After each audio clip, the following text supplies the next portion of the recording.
Hey, what is up everybody? Zero Fats here coming at you on behalf of Life and Times of Zero Fats.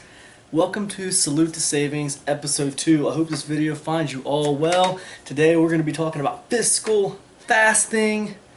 We're going to be talking about how you've all been conditioned to buy, and we're going to talk about how hard it can be to save money sometimes. So without further ado, let's get into it. Welcome to Salute to Savings.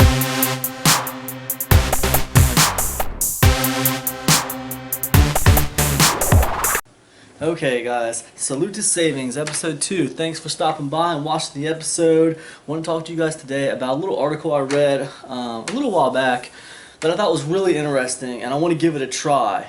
And I'm going to give it a try with you guys, and it's called the Fiscal Fast. Before I get into this challenge with you guys, I want to talk a little bit about just saving money and how hard it can be to save money. You know, if you've been watching this channel for a little while, then you've probably heard me speak about how I come from a family of generational poverty, and how I can trace poverty back in my family generations and generations and generations, you know. So for me to get to where I'm at right now from where I came from before, I feel really good about it. I feel really good about it, but it has been a struggle, and I've had to embrace that struggle because I had a lot of mental limitations that were keeping me down and holding me back. And one of those limitations was the ability to save money, man. Even up until just a few years ago, I was just paycheck to paycheck. I couldn't even save $100 in the bank. So for me to get to where I couldn't save $100 in the bank, to where I'm trying to save large amounts of money, you know, that's been a struggle. That's been a struggle that I've had to embrace, and I've had to work through it, and it's not easy. It's not easy.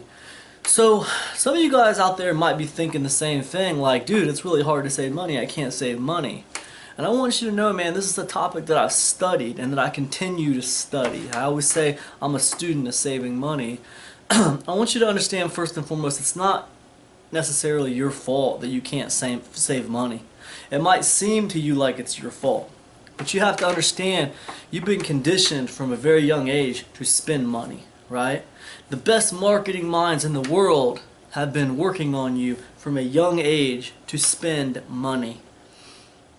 And if they haven't been working on you how to spend your money, they've been working on you on how to spend your parents' money from a young age. Let's take a simple example like McDonald's. Happy Meal. It's a Happy Meal. Well, why is it called a Happy Meal? Why? It's a hamburger and french fries. It's not even really good for you. It's really kind of crappy for you. It's really bad for you.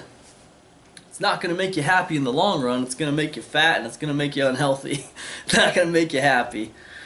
But, you know, it's called a Happy Meal, and it's got a colorful little box, and they put a little toy inside so that when your parents give it to you, you know, you automatically are associating that food with that toy. Now that toy, which all kids love toys, it's anchoring that good emotion of that toy with that food from McDonald's, and it comes in that pretty little box. And it's all just like psychological behavior, man. It's all just messing with your mind, you know, and it's conditioning you to like that stuff. It's conditioning you to associate liking that Happy Meal with being happy, all right? It's conditioning you. And basically, at the end of the day, what it's conditioning you to do is to buy. Buy from McDonald's. The why is really irrelevant. You're buying from McDonald's because you think it makes you happy, because they conditioned you to do that, right? They manipulated your mind. They manipulated you using tricks, using psychological tricks. They did this from the time you were little, from the time that you were tiny, you know. Your parents bought you Happy Meals, they helped, right? So yeah, that's a thing, and people, you know, the best marketing minds in the industry have been working on things like this. The idea of a Happy Meal, that's just one example. I could go on and on and on. You know, we could look at, you know, diamonds. Diamonds is another example. You know, diamonds essentially have no real value. They have no real value. You know, companies have tricked the world into thinking we need to buy a diamond ring for the woman we want to marry. And if we don't do this, if we don't buy a diamond ring for the woman we want to marry, then we're somehow bad people, or we're not a good husband or a good fiance. We're cheap somehow, or were just generally bad people. And it gets even worse. And at this point in the game, it's like, man, if you can't get an engagement ring that's big enough, you're just not a good person. You're a cheapskate. You're a bad fiance. You're a bad husband, whatever. It should be at least a carrot. And if it's not at least a carrot, you're despicable. All right, that's another example of social conditioning that was brought on by corporations, right? But the ultimate goal was always one thing, you know, and that was to get you to spend money on their stuff. This diamond thing goes further. You know, corporations were paying movie industry filmmakers to put people getting married with diamond rings in the movie, clips of that in the movie, just so when people watched the movie, they saw them giving diamond rings and they thought, man, that must be what it's all about. That's what it is, man. I need to do that too. It was all just like social conditioning. They were changing the whole culture to sell more product, right? So you think about us as people trying to save money. We've been brought up from a young age with some of the best minds in marketing affecting us, just trying to separate us from our money. From the time when we were young enough to buy Happy Meals to the time when we were old enough to buy engagement rings, and on into old age, like every single age group, there's marketing working on that age group. Every single one. There's people out there that are working on ways to separate you from your money. That's just the way it is. There's people who get paid very well to do this. So you've been conditioned from a young age to spend money. So don't think it's some kind of like surprise or some kind of secret, you know, something that's wrong with you, why you can't save your money.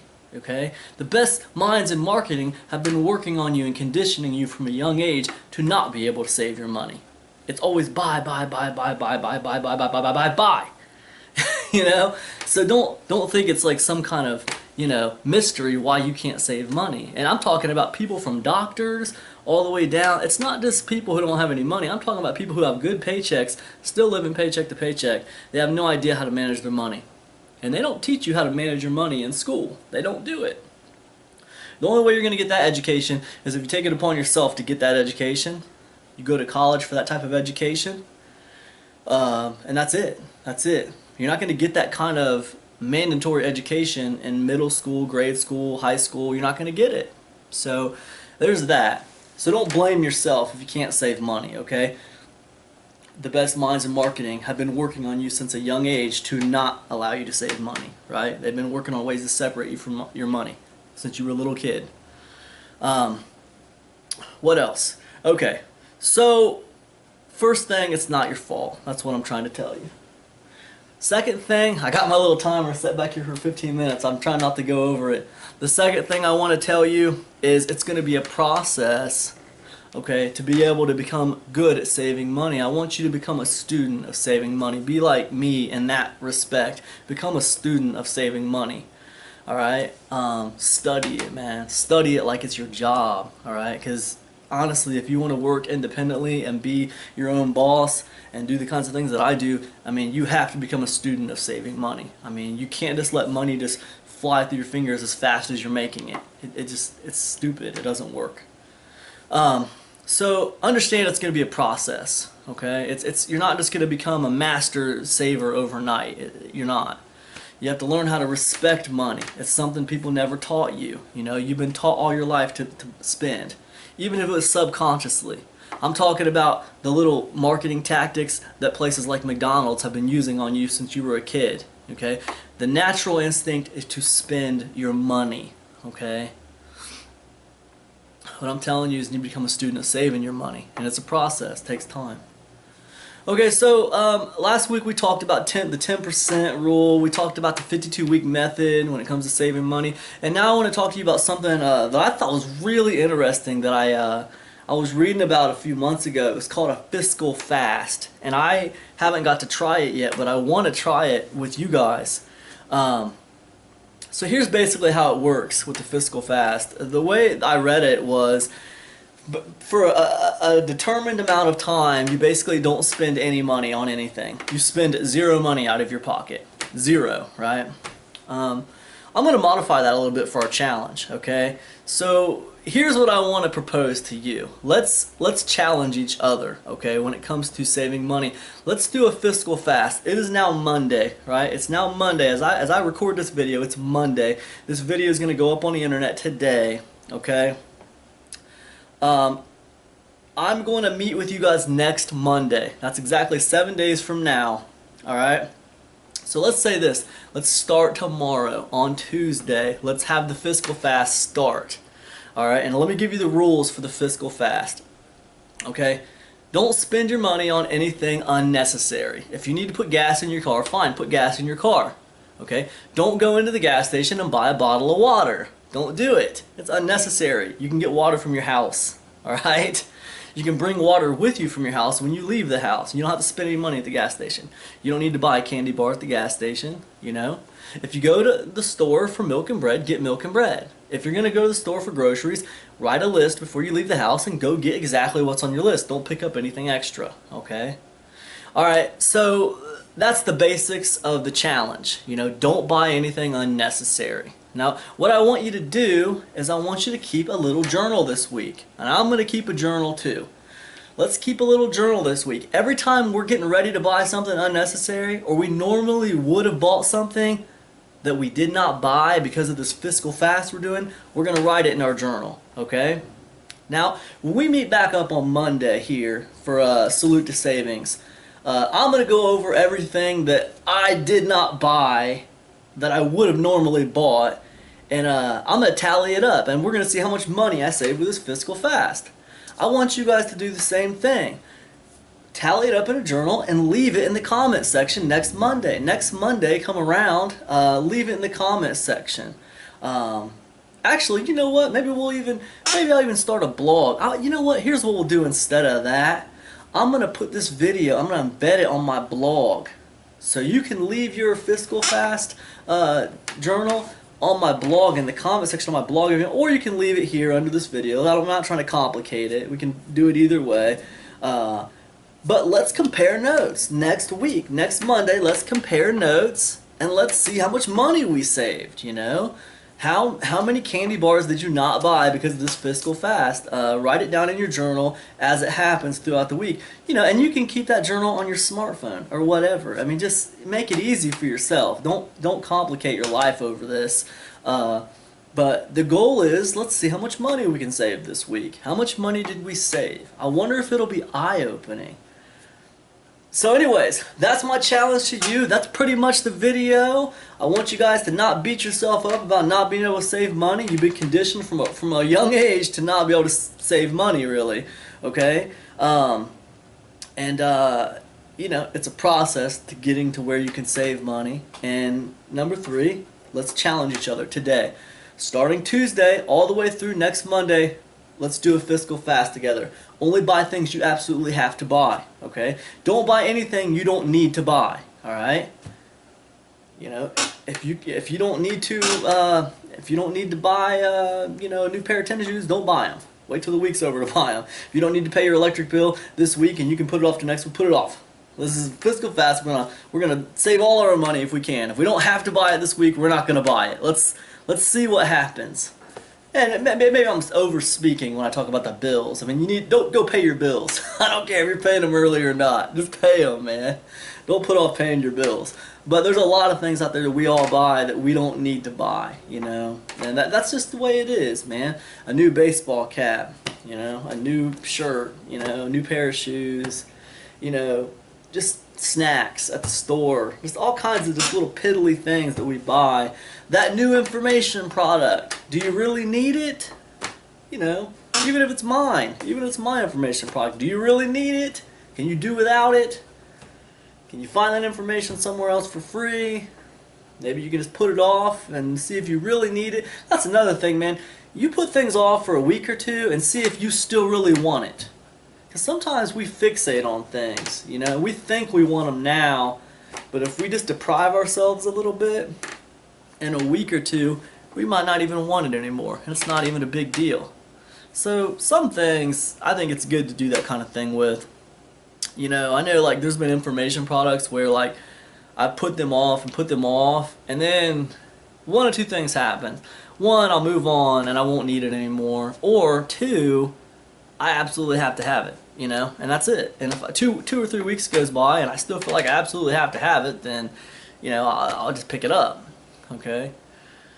Now look, I mean, internet marketers try to run tricks on you sometimes when it comes to stuff like that. They run something called scarcity, you know, they'll put a timer on it to force you to make a decision now, you know.